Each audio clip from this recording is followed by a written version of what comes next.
बाबा साहब ने जब डिग्री ली उसके पैसे से ली, तो उस डिग्री का नाम हटा दें, क्योंकि वो डिग्री ब्राह्मण ने दी, ब्राह्मण की वजह से मिला, बाबा साहब की मेहनत से मिला है। लेकिन बाबा साहब को अगर पैसा नहीं मिलता यहाँ से विदेश जाने का, तो डिग्री नहीं बना पाते। जय हिंद। आप देख रहे हैं प्रचंड भारत जनसंघ के उत्तर प्रदेश के अध्यक्ष, आपका बहुत बहुत स्वागत है सर जी। बहुत क्या सोच विचार आपकी?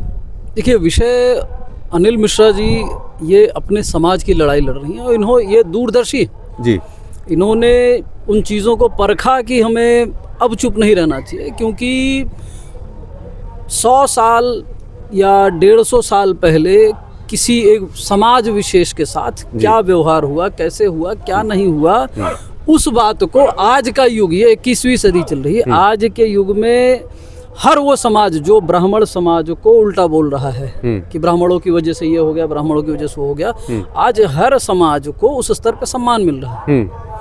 और उस सम्मान की वजह से अब आज पुरानी चीज़ों को आप आज के युग में क्यों बोल रहे हो, जब आज समानांतर व्यवस्थाएं बन गई हैं, आरक्षण मिल गया है, आज सब साथ में बैठ करके भोजन कर रहे हैं, आज सब साथ में बैठ करके क्या कहते हैं कि हर व्यवस्थाओं का आनंद ले रहे हैं, उसके बाद भी आप निरंतर कुछ भी विषय भारत में घटता है तो वो क्या कहते हैं कि विषय बोला जाता है कि ब्राह्मणों की वजह से, फिर ब्राह्मण गोबर खाता है, गौमूत्र पीता है।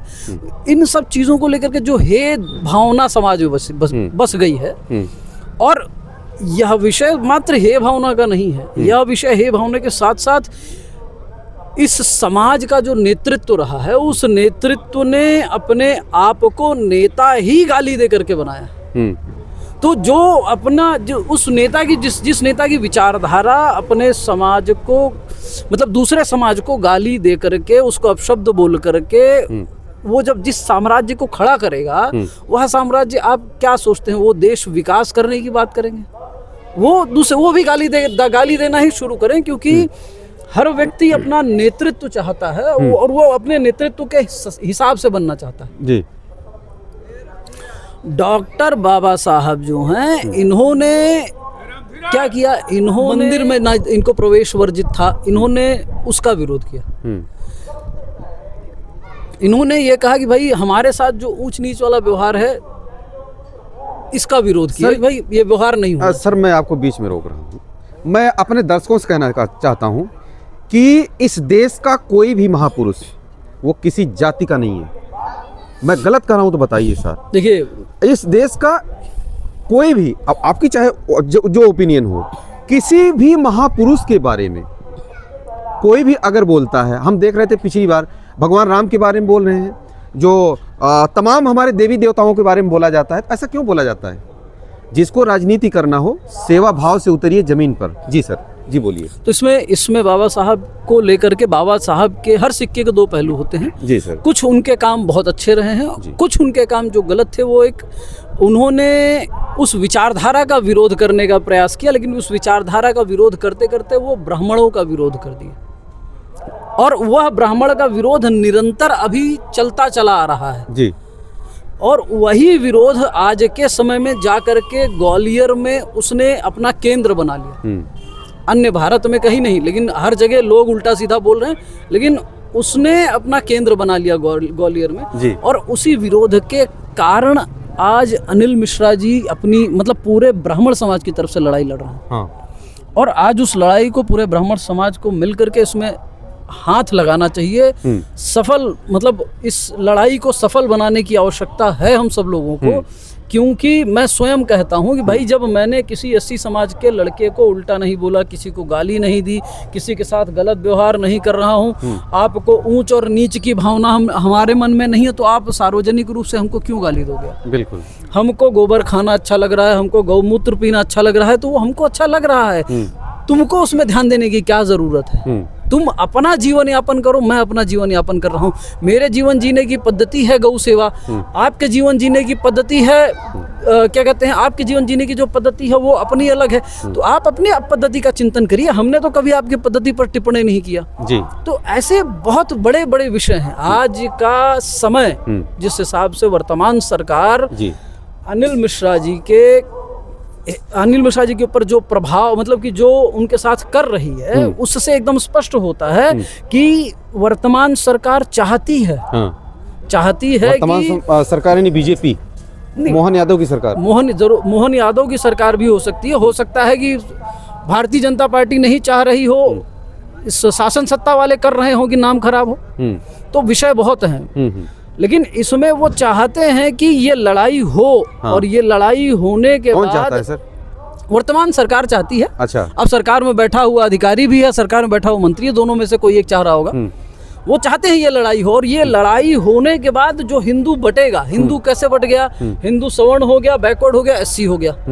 तो हिंदू सवर्ण बैकवर्ड एससी होने के बाद वर्तमान सरकार के पक्ष में अब लग रहा है बैकवर्ड पूरा आ गया, सवर्ण और एससी बचा। वर्तमान सरकार को अब क्या चाहिए? वर्तमान सरकार को अभी एक व्यवस्था चाहिए कि भाई हमको एक जाति और मिल जाए, जिसमें कौन जाति मिल जाए? एससी मिल जाए या तो सवर्ण मिल जाए। सवर्ण की मजबूरी क्या है? वो ये कहता है कि हमारे पास कोई विकल्प नहीं है, हम कहाँ जाएं?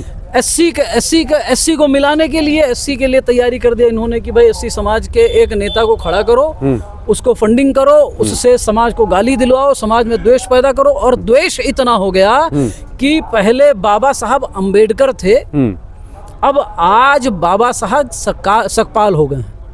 अच्छा। आज बाबा साहब सकपाल हो गए हैं। जहां पहले बाबा साहब का विरोध नहीं था, आज बाबा साहब की तस्वीरें और मूर्तियां जलाई जा रही हैं। ये किस वजह से हो रही हैं? ये सीधा सीधा रावण का विषय है। रावण ने अपने समाज को बरगला करके इस स्तर पर ला दिया कि जो समाज कल साथ में बैठ करके भोजन करता था, जो समाज कल सम्मान की दृष्टि से देखता था, आज वो समाज एकदम कुदृष्टि से और साथ में बैठने लायक नहीं है। मतलब वो बैठाना नहीं चाहता, वो सामंजस्य नहीं बनाना चाहता।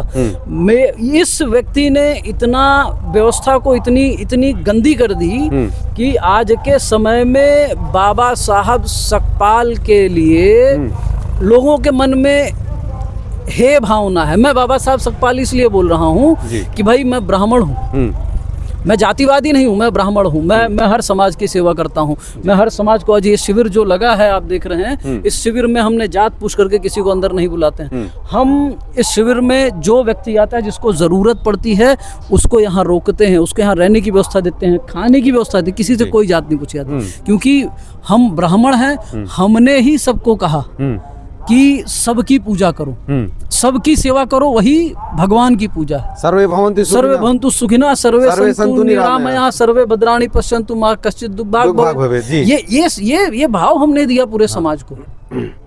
तो उस भाव को खत्म करके इन्होंने क्या कर दिया? इन्होंने अब भाई जब आपको ब्राह्मण से ईर्षा है तो मेरा सारे समाज के लिए मेरा ये कहना है भाई, जो हमको नहीं पसंद कर रहे हैं, आपको अगर ब्राह्मण से ईर्षा है तो बाबा साहब अम्बेडकर जी को अम्बेडकर नाम किसने दिया? वो टीचर ब्राह्मण था, वो अम्बेडकर थे, उन्होंने सकपाल से अम्बेडकर बना दिया। तो भाई उस अम्बेडकर नाम का प्रयोग करना बंद कर दो, क्योंकि वह ब्राह्मण का नाम है। ब्राह्मणों से ईर्षा है तो ब्राह्मणों का नाम क्यों प्रयोग करोगे? उसको हटाओ। आज से बाबा साहब सकपाल हैं। मैं बाबा साहब मैं सम्मान करता हूं, मैं उनकी विचारधारा का। और उन्होंने जो समाज को क्या कहते हैं कि अपने समाज को सम्मान दिलाने का कार्य किया, मैं उससे प्रेरित हूं कि विचारधारा का विरोध होना चाहिए, समाज का विरोध नहीं होना चाहिए। वहाँ जो विचारधारा थी कि मंदिर के अंदर नहीं जाना है, उसका विरोध है, क्योंकि उस भगवान ने किसी को नहीं बांटा है, तो हम किसी का अधिकार नहीं है कि वो किसी भी मनुष्य को बांटे। तो उसके समर्थन में हूं मैं। लेकिन अगर ये रहे कि हर विषय पर ब्राह्मण ही गलत है, तो मैं इसका विरोधी हूं। और अगर यह विषय बाबा साहब कहते हैं कि ब्राह्मण समाज पूरा गलत है, तो मैं बाबा साहब का भी विरोधी हूं। तो मैं बाबा साहब सकपाल ही बोलता हूँ जी। भाई पहले सकपाल है, सकपाल अब वही बोला जाए, क्योंकि हम ब्राह्मण हैं। आप जो है अंबेडकर नाम आपको ब्राह्मण ने दिया, उसका विरोध करिए।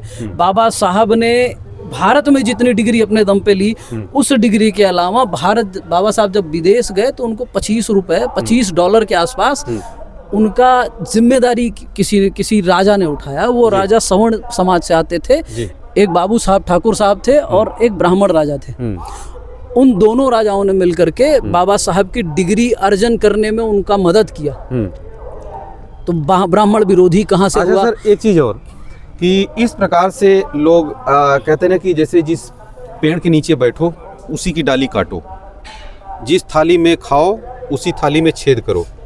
तो इससे क्या होता है कि मैं सच कह रहा हूँ, मुझे कोई गुरेज नहीं है कि इससे क्या होता है, जो सामाजिक सामंजस्य होता है सर, वो बिगड़ता है कि नहीं बिगड़ता है? नहीं, ये बिगड़ता है, क्योंकि जब हम किसी की बहन बेटी पर टिप्पणी करते हैं कि अपनी बहन बेटी दे दे, अगर यही शब्द हमने अगर किसी समाज के प्रति बोला होता तो आज हम सब जेल में होते, हो सकता है शायद पूरा ब्राह्मण समाज जेल में होता कि भाई तुम अपनी बेटी से शादी कर लो या तो संबंध बनवा दो।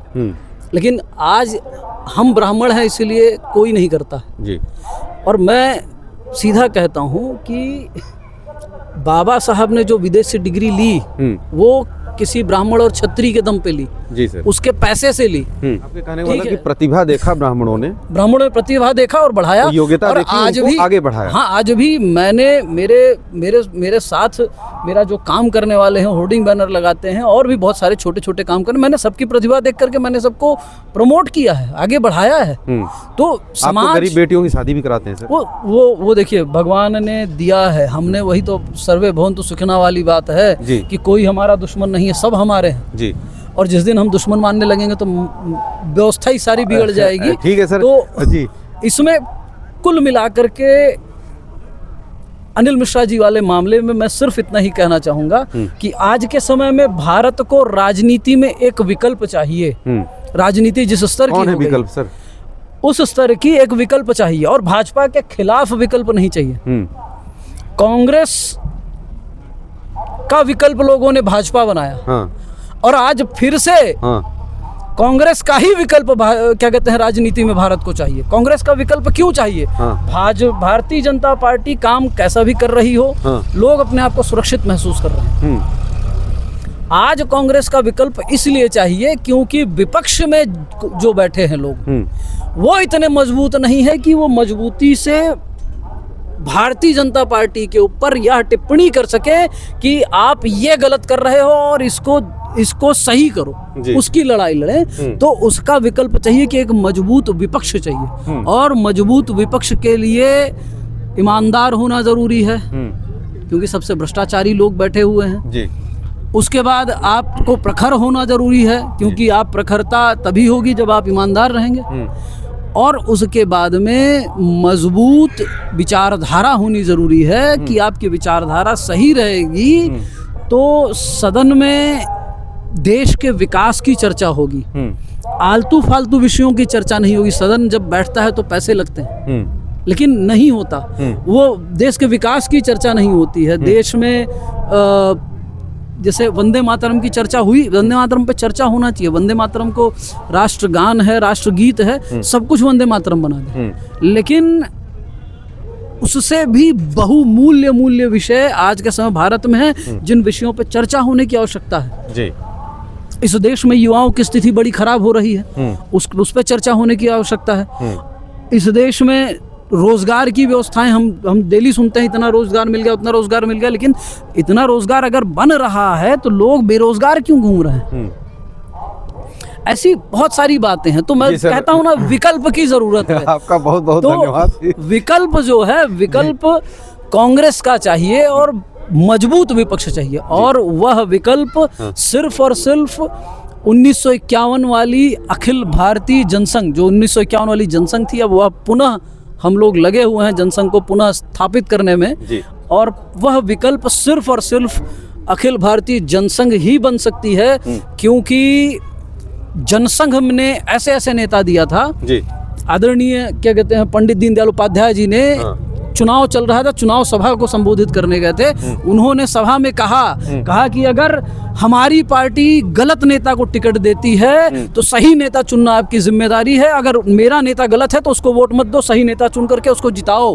और वास्तविकता में उस क्षेत्र में भाषण देने के बाद वह नेता पार्टी का हार गया। सिद्धांत उसे कहा जाता है, सिद्धांत उसे कहा जाता है। आज पंडित दीनदयाल उपाध्याय जी के सिद्धांतों पर पानी फेरा गया है जी। आज श्यामा प्रसाद मुखर्जी जी के सिद्धांतों पर पानी फेरा गया है।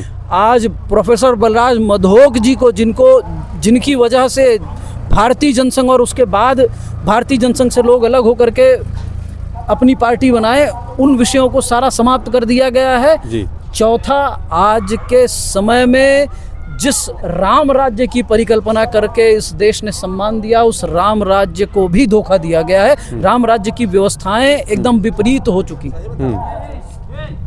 और इन व्यवस्थाओं को मजबूत करने के लिए और पुनः राम राज्य स्थापित करने के लिए लड़ाई लड़ने की आवश्यकता है। और इस देश को आज मजबूत विपक्ष की जरूरत है और जब वो विपक्ष अपना पक्ष रखेगा तो इस देश में मजबूती आएगी, इसमें कोई दो राय नहीं। जी सर, आपको बहुत बहुत शुभकामनाएं। बहुत बहुत धन्यवाद।